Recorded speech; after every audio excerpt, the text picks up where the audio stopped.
Hello everyone. Last की class में अपन ने आरबीसी बोर्ड में डी ब्लॉक के बारे में बात कर रहे थे और डी ब्लॉक में अपने पास में उस डी ब्लॉक की कुछ प्रॉपर्टीज अपन देख रहे थे। डी ब्लॉक के कुछ गुण धर्मों के बारे में अपन बात कर रहे थे। आज की क्लास में अपन बात करेंगे डी ब्लॉक के कुछ अन्य गुण धर्मों के बारे में।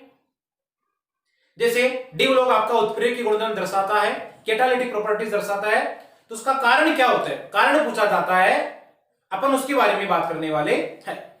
तो हेडिंग लगाएगा, अपन डी ब्लॉक की प्रॉपर्टीज पढ़ रहे थे, गुण धर्म पढ़ रहे थे। तो यहां पर अपना टॉपिक था properties of D block element. D block के जो तत्व है उनके अपन गुण धर्मों की बात कर रहे थे। आज अपन जो बात करेंगे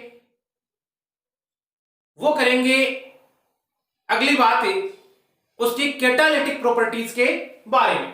तो यहां पर अपना आज का जो पॉइंट रहने वाला है उत्प्रेरकीय गुण। उत्प्रेरकीय गुण का मतलब हो गया कैटालाइटिक प्रॉपर्टीज।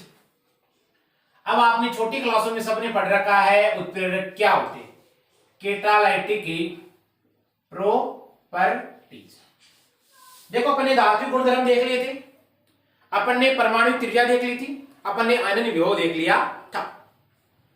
इसमें देखना कैटालिटिक प्रॉपर्टीज की अपन जहां भी बात करते हैं उसमें क्या होने वाला है, सबसे पहले आपके कैटालिस्ट या उत्प्रेरक क्या होते हैं, कैटालिस्ट या उत्प्रेरक क्या होते हैं, इनके बारे में आपको पता होना चाहिए। देखो उत्प्रेरक क्या होते हैं, एक प्रकार के रासायनिक पदार्थ होते हैं उत्प्रेरक, यानी कि इनको बोला जाता है केमिकल सब्सटेंस। वे रासायनिक पदार्थ जो रासायनिक अभिक्रिया के वेग में परिवर्तन कर देते हैं। इनका कार्य क्या होता है, ये जो रासायनिक कोई भी अभिक्रिया होती है उस रासायनिक अभिक्रिया के वेग में परिवर्तन कर देते हैं। अब वो परिवर्तन इस प्रकार से हो सकता है कि वो या तो उस अभिक्रिया के वेग को बढ़ा भी सकते हैं, या तो उस रेट ऑफ रिएक्शन या उस अभिक्रिया की वेग को बढ़ा सकते हैं, या उस अभिक्रिया की वेग को घटा भी सकते हैं। जो बढ़ाते हैं उनको कहा जाता है धनात्मक उत्प्रेरक, जो घटाते हैं उनको कहा जाता है ऋणात्मक उत्प्रेरक। ये अपन बात करेंगे जहां पर पृष्ठ रसायन पढ़ेंगे वहां पर उत्प्रेरक के बारे में विस्तार से बात करेंगे। तो यहां पर रासायनिक अभिक्रिया के वेग में परिवर्तन कर देते हैं, लेकिन स्वयं क्या रहते हैं ये, इनमें किसी प्रकार का कोई आपको परिवर्तन देखने को नहीं मिलता है। यानी एक प्रकार के ये हो गए चुगलखोर। चुगलखोर का मतलब ये हुआ कि ये क्या करते हैं, चुगली करने का कार्य करते हैं। अब चुगली करने का कार्य ऐसे करेंगे, आप सभी जानते हो चुगली करने वाला जो आदमी होता है उसकी विशेषता क्या होती है, उसकी विशेषता ये होती है कि वो इधर की उधर करता रहता है, लेकिन खुद क्या रहता है, न्यूट्रल रहता है, खुद उदासीन रहता है, उसमें किसी प्रकार का कोई परिवर्तन नहीं होता है। वो दूसरे के क्या करता है, टेम्परेचर को बढ़ा देता है। कौन, चुगलखोर जो होता है। एक प्रकार की चुगलखोरी होती है आपकी, कौन, उत्प्रेरक। रासायनिक अभिक्रिया के वेग में क्या कर देते, परिवर्तन कर देते हैं। अब क्वेश्चन क्या आ सकता है यहां पर, अपन उसकी बात करने जा रहे हैं। क्वेश्चन आपसे पूछा जा सकता है कि क्या कारण है कि संक्रमण धातु भी पूछ सकता है, या डी ब्लॉक के तत्व उत्प्रेरकीय गुण दर्शाते हैं। डी ब्लॉक के तत्व उत्प्रेरकीय गुण दर्शाते हैं, उत्प्रेरकीय गुण दर्शाते हैं। आपको यहां पर कारण बताना पड़ेगा कि क्या कारण है कि संक्रमण धातु या डी ब्लॉक के जो तत्व होते हैं वो आपके उत्प्रेरकीय गुण दर्शाते हैं।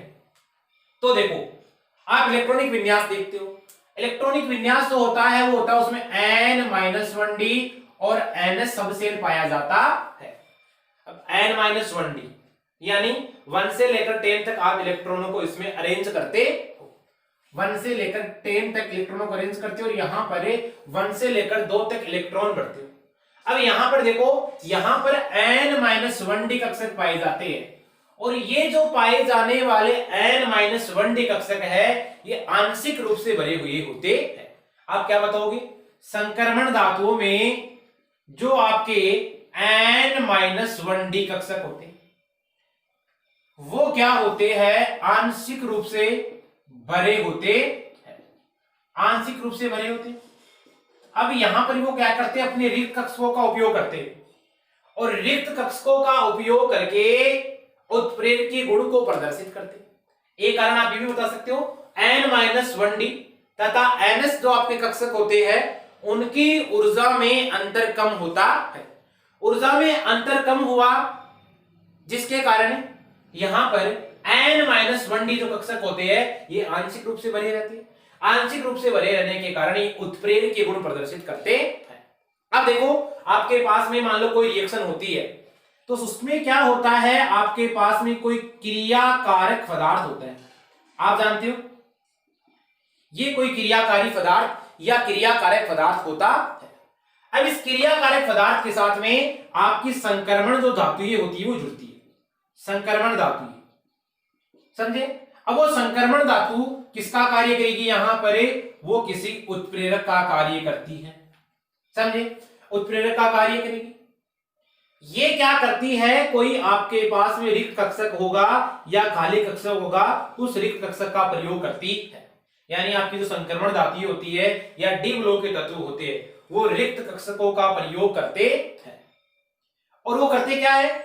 यहां पर एक उत्प्रेरक की भांति वार करते हैं जिसके कारण कुछ ऐसा होता है कि यहां पर आपके पास में एक बनता है मध्यवर्ती संकुल। क्या बन जाता है? यहां पर मध्यवर्ती संकुल का निर्माण हो जाता है। अब देखो जैसे ही यहां पर मध्यवर्ती संकुल बना, अब वो मध्यवर्ती संकुल है आपका अंत में उत्पाद में कन्वर्ट हो जाएगा। वो किस में कन्वर्ट हो जाता है? उत्पाद में कन्वर्ट हुआ। अब देखो उत्पाद में यदि वो कन्वर्ट होता है तो फिर आपका जो उत्प्रेरक होता है वो यहां पर आप अलग कर सकते हो। यानी वो उत्प्रेरक क्या हो जाता है? कैटालिस्ट जो होता है आपका वो अलग हो जाता है। इसमें ऐसा होता है कि संक्रमण जो आपकी धातु होती है वो अपने खाली कक्षकों का या रिक्त डी कक्षकों का प्रयोग करती है। वो क्रियाकारक पदार्थ के साथ में जुड़ जाती है और उत्प्रेरक का कार्य करती है। सबसे पहले वो मध्यवर्ती संकुल बनाती है और आपका फिर जो मध्यवर्ती संकुल होता है वो उत्पाद के रूप में प्राप्त होता है आपको। और आपका जो उत्प्रेरक होता है वो उत्प्रेरक आपको अलग प्राप्त हो जाता है। इस बात को मेरी को अच्छे से आप समझ गए होगी। क्लियर है यहां तक? चलिए आगे देखना। अपन आगे बात करते हैं, इससे रिलेटेड कुछ बात और करेंगे। देखिए यहां पर इसकी कुछ विशेषताएं और होती है। क्या विशेषताएं होती है? ये जो आपके उत्प्रेरक होते हैं ये किसी रासायनिक अभिक्रिया में जो संक्रमण ऊर्जा आपकी होती है उस संक्रमण ऊर्जा के मान को क्या कर देते हैं? वो कम कर देते हैं और रासायनिक अभिक्रिया के वेग में क्या कर देते हैं? वृद्धि कर देते हैं। कैसे? देखिएगा, जैसे यहां पर मैं बात करूं, एक मैं ग्राफ बनाता हूं। मान लो ये मेरे पास में कोई ग्राफ है। अब यहां पर तो मेरे पास में है अभिक्रिया की गति है, इसको मैं लिख सकता हूं रेट या मैं लिख सकता हूं प्रोग्रेस ऑफ रिएक्शन, यानी रेट या इसको मैं बोल दूंगा प्रोग्रेस ऑफ रिएक्शन। ये मेरे पास में हो गई है अभिक्रिया की प्रगति, अभिक्रिया की प्रगति। समझे? ये तो होगी अभिक्रिया की प्रकृति।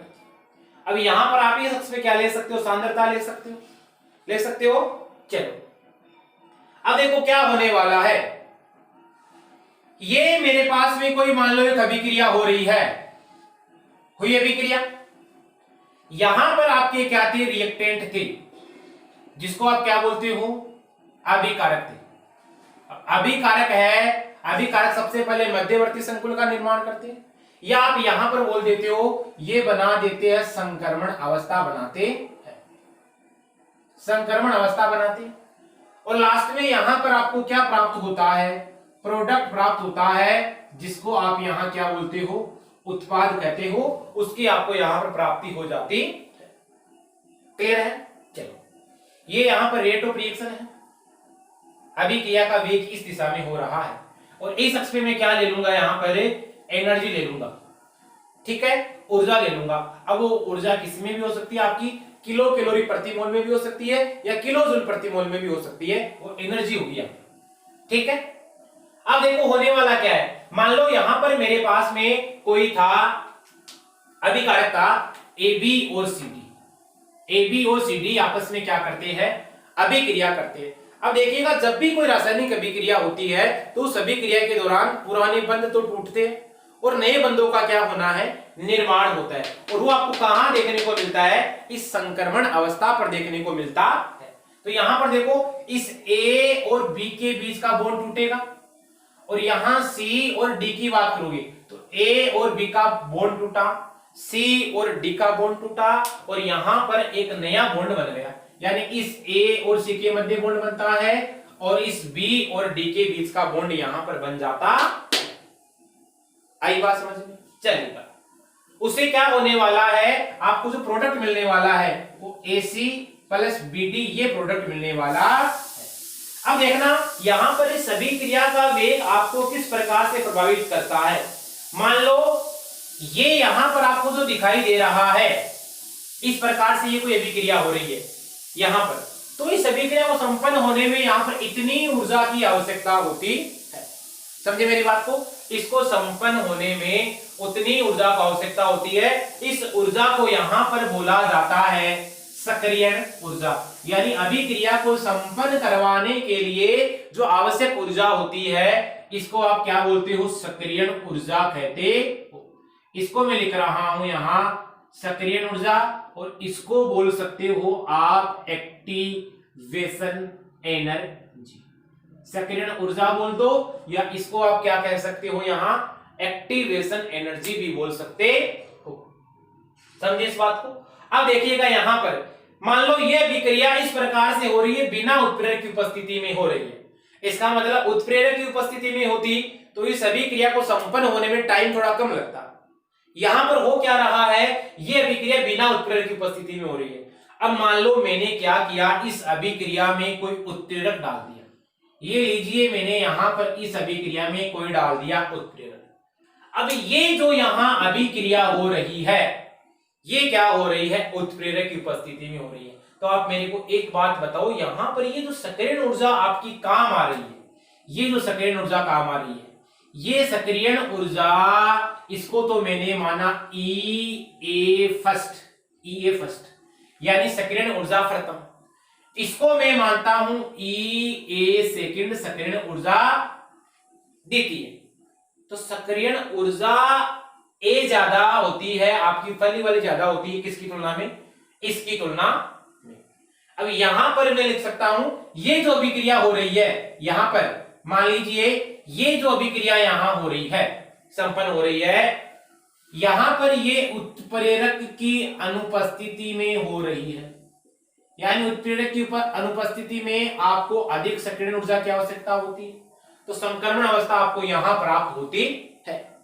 अब आपने जैसे ही क्या किया, उत्प्रेरक डाला, इसका मतलब ये जो अभिक्रिया आपकी हो रही है वो उत्प्रेरक की उपस्थिति में संपन्न हो रही है। किसकी उपस्थिति में हो रही है, उत्प्रेरक की उपस्थिति में हो रही है। उत्प्रेरक डालते ही अभिक्रिया में कुछ ऐसा हो जाता है कि वो अभिक्रिया का जो वेग बढ़ जाता है और अभिक्रिया को संपन्न होने के लिए या तो आप टाइम ले सकते हो उसमें, अभिक्रिया को संपन्न होने के लिए कम समय की आवश्यकता होती है और उसको कम ऊर्जा की आवश्यकता होती।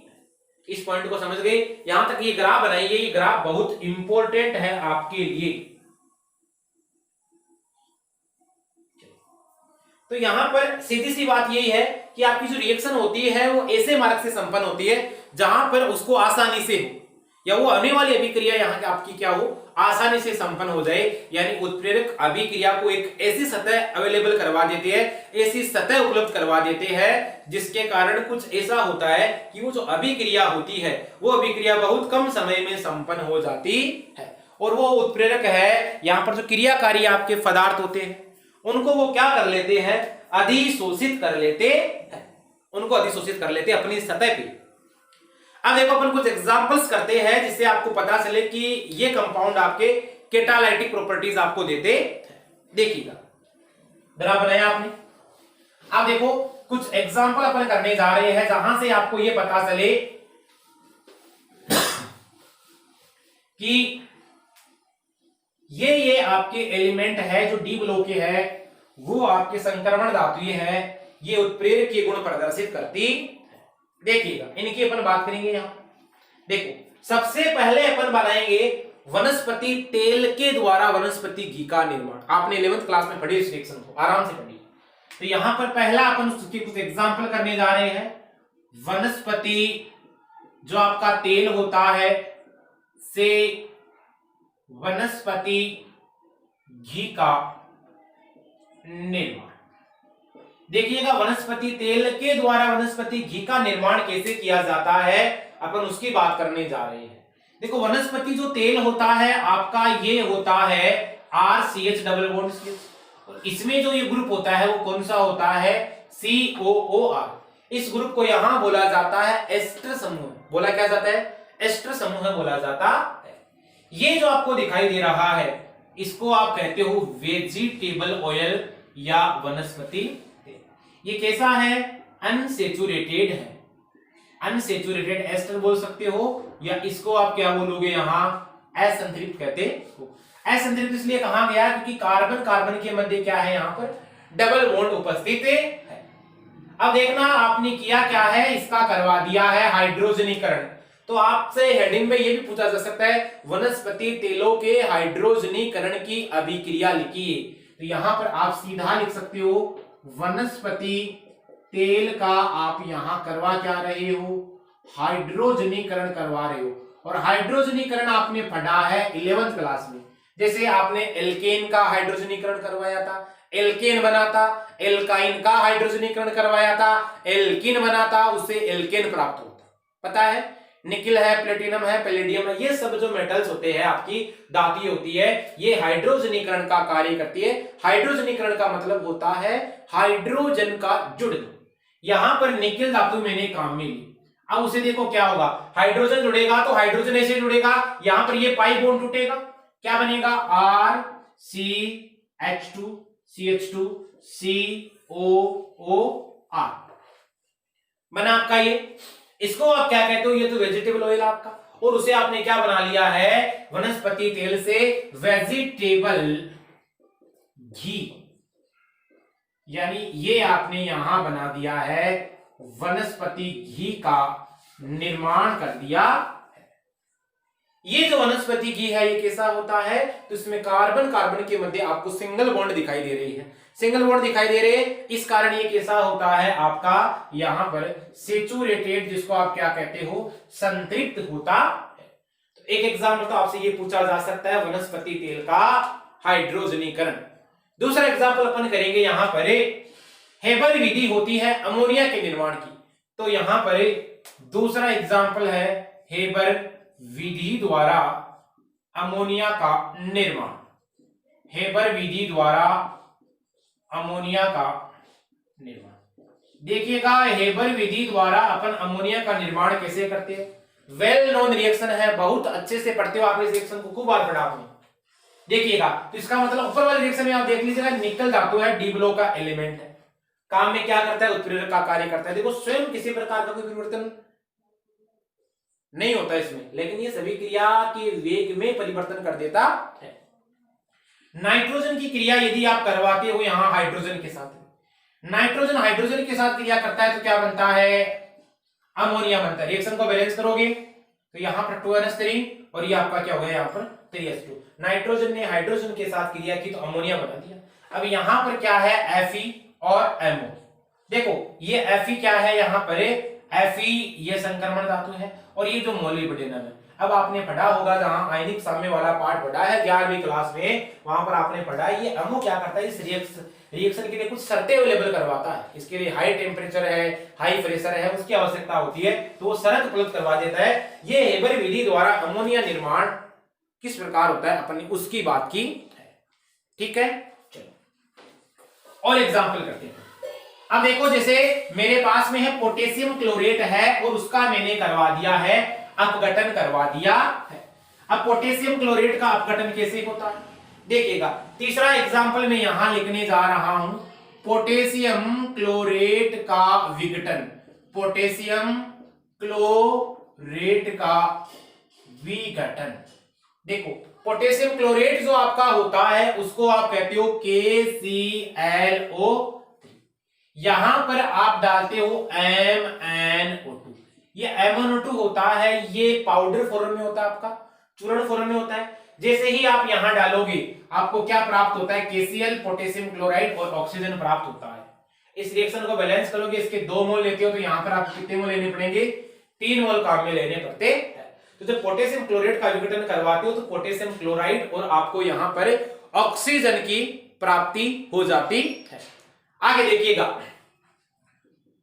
अपन बात करते हैं फोर्थ पॉइंट की बात करते हैं। फोर्थ पॉइंट अपने को क्या कहता है, देखिएगा जैसे 3 नंबर तो अपने पास में ही हो गए और अपन आगे बात करें, आपने करवाया है एल्कीन है, उस एल्कीन का बहुलीकरण, यानी कि अगली जो रिएक्शन अपन पढ़ेंगे एथीन का बहुलीकरण, एथीन का बहुलीकरण। देखिएगा एथीन का जो अपन बहुलीकरण करवाते हैं वो कैसे करवाते हैं। मेरे पास में एथीन है, इस एथीन को लिखा जाता है CH2 डबल बॉन्ड CH2 लिखा जाता है। अब देखो ये यहां पर मैंने लिखा N, बहुलक वाले चैप्टर में आपने पढ़ा होगा, इसको कहा जाता है एकलक, यानी जब छोटी छोटी इकाइयां आपस में जुड़ती है और वो आपस में जुड़ के एक बड़े अणु का निर्माण कर देती है तो उस बड़े अणु को अपन क्या कहते हैं, यहां पर बहुलक कहते हैं। ये एथीन दिखाई दे रहा है आपको, इस एथीन में आप क्या करवाते हो, बहुलीकरण की क्रिया करवाते हो। तो देखिएगा यहां पर इस एथीन में जो क्रिया होने वाली है उसको कहा जाता है बहुलीकरण की क्रिया। अब देखो बहुलीकरण की क्रिया होती है तो ऐसी बहुत सारी जो यूनिट्स होती है वो आपस में जुड़ती है, ऐसी बहुत सारी यूनिट जुड़ेगी, इसके कारण इस पाई बॉन्ड का टूटना होगा, ये पाई बॉन्ड टूटेगा। अब इसका मतलब इसकी वैलेंसी फ्री हो रही है तो इसे बहुत सारे अणु आपस में आपके जुड़ते चले जाते हैं और यहां क्या बन जाता है N। N का मतलब ऐसे बहुत सारे अणु आपके आपस में जुड़ रहे हैं, इसको क्या बोला जाता है यहां, बहुलक। ये बहुलक बन गया आपका और इस बहुलक को क्या कहते हैं, पॉलीथीन, पॉलीएथीन कहते हो या पॉलीथीन कहते हो। अब यहां पर आपको उत्प्रेरक जो काम में लेना होता है उस उत्प्रेरक को आप यहां बोलते हो जिग्लर-नट्टा उत्प्रेरक। उस उत्प्रेरक का एक विशेष नाम होता है, उस उत्प्रेरक को यहां बोला जाएगा जिग्लर-नट्टा उत्प्रेरक। देखिएगा जो आपका ये जिग्लर-नट्टा उत्प्रेरक होता है ये क्या होता है, ये होता है C2H5 का होल थ्राइस Al और TiCl4, ट्राई एथिल एल्यूमिनियम और टाइटेनियम क्लोराइड का जो मिश्रण होता है उसको आप यहां जिग्लर-नट्टा उत्प्रेरक कहते हो। और ये जो आपका जिग्लर-नट्टा उत्प्रेरक होता है ये क्या कार्य करता है, तो जिग्लर-नट्टा उत्प्रेरक जो आपका होता है ये इस एथीन का बहुलीकरण करवाने का कार्य करता है। क्लियर है यहां तक, चलिएगा आगे अपन बात करने जा रहे हैं। ये तो हो गया एथीन का बहुलीकरण है, इस प्रक्रिया को क्या कहला जाता है, बहुलीकरण की क्रिया कहा जाता है। अब देखो यहां पर यदि अमोनिया है और अमोनिया की यदि आप क्रिया करवाते हो ऑक्सीजन के साथ में तो उसके द्वारा नाइट्रिक अम्ल का निर्माण करते हो, ओस्टवाल्ड विधि होती है वो। देखो यहां पर ये अमोनिया है, अमोनिया आपका क्रिया करता है ऑक्सीजन के साथ में और यहां पर लगभग प्लेटिनम लेते हुआ काम में और 800 डिग्री सेंटीग्रेड पर उस सभी क्रिया को संपन्न करवाया जाता है। अमोनिया ने ऑक्सीजन के साथ क्रिया की तो यहां पर क्या बना दिया, NO यानी नाइट्रिक ऑक्साइड बना दिया और आपका क्या बना दिया, H2O बना दिया। ये जो रिएक्शन होती है ये होती है, इस विधि को बोला जाता है ओस्टवाल्ड विधि। क्या बोला जाता है, ओस्टवाल्ड विधि। यहां पर देखो इसके इतने मोल काम में आने हैं, ये 4 मोल अमोनिया के, 5 मोल ऑक्सीजन के, 4 मोल नाइट्रिक ऑक्साइड के और 6 मोल किसके, जल के काम आने वाले हैं। और यहां पर जब आप देखते हो इसको कहा जाता है नाइट्रिक ऑक्साइड, NO को क्या बोला जाता है, नाइट्रिक ऑक्साइड कहा जाता है। और ये विधि जो होती है ये होती है नाइट्रिक अम्ल के निर्माण की ओस्टवाल्ड विधि। इस विधि को यहां बोला जाएगा नाइट्रिक अम्ल, यानी इसके द्वारा आप फर्दर क्या बनाते हो, नाइट्रिक अम्ल बनाते हो। तो नाइट्रिक अम्ल के निर्माण की ओस्टवाल्ड विधि कहा जाता है, इसको ओस्टवाल्ड विधि भी बोला जाता है। एक देखो जैसे आप अभिक्रिया करवाते हो जिसको कहा जाता है रोजेनमुंड अपचयन। क्या नाम है उस अभिक्रिया का? ऑर्गेनिक केमिस्ट्री में पढ़ते हो, यहां पर आपको याद हो जाए इसलिए मैं बताता हूं। देखो प्लेटिनम धातु कहां में आई? रोजेनमुंड अपचयन। रोजेनमुंड अपचयन में अपन क्या करते हैं, यहां पर RCOCl लेते हैं काम में। इसको बोला जाता है एसिल क्लोराइड या अम्ल क्लोराइड बोल दो। क्या बोलते हो इसको? एसिल क्लोराइड बोल दो, या आप इसको यहां बोल दो अम्ल क्लोराइड। देखो एसिल क्लोराइड क्या करता है, आपका रिएक्शन करता है, इसका मतलब यहां पर इसका करवाते हो अपचयन का मतलब हाइड्रोजन का जुड़ना, और यहां पर ये करवाते हो आप पैलेडियम और BaSO4 की उपस्थिति में। ये जो पैलेडियम होता है इस BaSO4 का विष उत्प्रेरक का कार्य करता है। तो देखो यहां से आपको क्या प्राप्त हो जाता है, RCHO, एल्डिहाइड प्राप्त हो गया, और क्या प्राप्त हो गया आपको, HCl प्राप्त हो गया। यानी ये एल्डिहाइड को प्राप्त करने की एक बहुत इंपॉर्टेंट मेथड है, जिसका क्या होता है, यहां रिडक्शन होता है। ये आपने यहां बना दिया है, एल्डिहाइड बना दिया है। देखो ये पैलेडियम है, इस ये जो BaSO4 इस पैलेडियम के लिए विष उत्प्रेरक का कार्य करता है। कारण क्या है, क्योंकि फर्दर जो एल्डिहाइड होता है इसका रिडक्शन नहीं हो, आगे आसानी से इसका अपचयन नहीं हो, और वो आपको क्या नहीं दे, एल्कोहल नहीं दे, इस कारण इसमें ये प्रोसेस संपन्न होती है। क्लियर है? यहां तक नोट कीजिएगा, आप यहां तक नोट करें। तो ये अपने पास में कुछ कैटालिटिक प्रॉपर्टीज थी। नेक्स्ट लेक्चर पर बात करेंगे इससे रिलेटेड उसकी ऑक्सीकरण अवस्थाओं के बारे में, उसके मैग्नेटिक प्रॉपर्टीज या चुंबकीय गुणधर्मों के बारे में। वो अपन अगली क्लास में बात करते हैं। तब तक के लिए थैंक्स, ऑल द बेस्ट।